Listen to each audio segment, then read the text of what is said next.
Okay, so let's get into the causes of shame, where that belief comes from, that you're not lovable and not good enough. And obviously, the big ones are abandonment, neglect, emotionally unavailable parents, physical abuse, psychological abuse. This will give that belief. This will really enhance that belief that you're not good enough.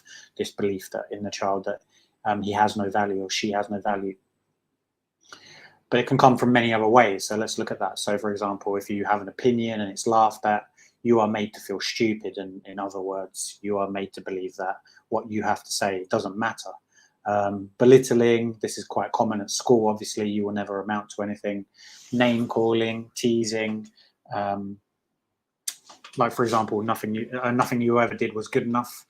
Let's say you get from very harsh parents. Let's say you get 99 out of 100.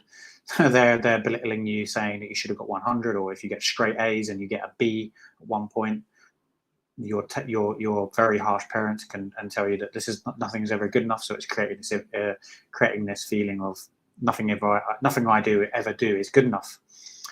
Or the parents blame you. Like, oh, if me and your mum would be having such a nice time in France on holiday if you weren't born, or we wouldn't be this poor if you weren't born. That's also a child will internalize the message that it doesn't belong, it doesn't have value, if that's the message it's getting. Inconsistency, broken promises, the child gets let down. And then obviously the other end of the spectrum is the same. The child is spoiled. The child doesn't get given boundaries. It doesn't appreciate anything, and doesn't have to work for anything. This will also internalize the message that it doesn't have value because it's just given everything. Or the family is all about image. It's all about superficiality, like a nice car or a nice watch or money. It's all about how they're being perceived, the family, and this is getting coded by the child. It believes that this is how you have value. So if you have a good value, if you have a good image, then that means you have value. So that's also getting encoded on how the child perceives its own value and how it views itself.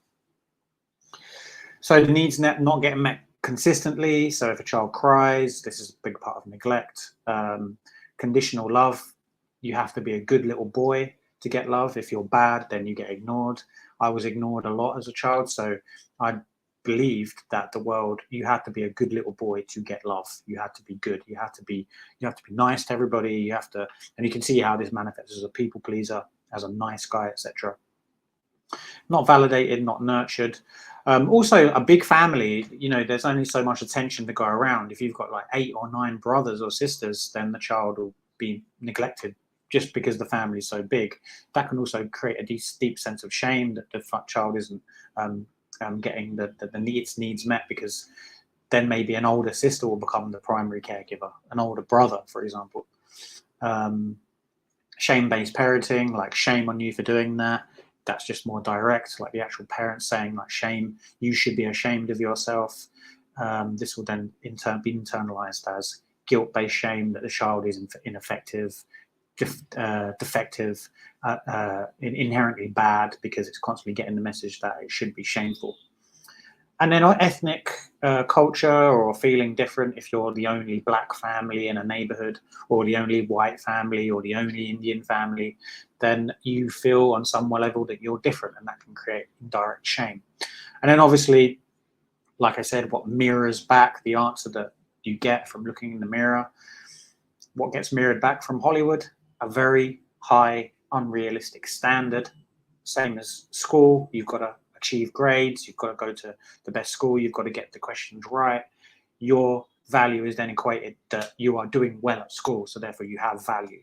And a child can internalize the message that it doesn't have value because it's not doing very well at school. Simple. Obviously, Hollywood's a big one, because the unrealistic beauty standards are constantly reinforcing to a child that it may not be good enough because it doesn't live up to that standard, and that obviously that manifests in things like anorexia, bulimia. You see where this is going, right?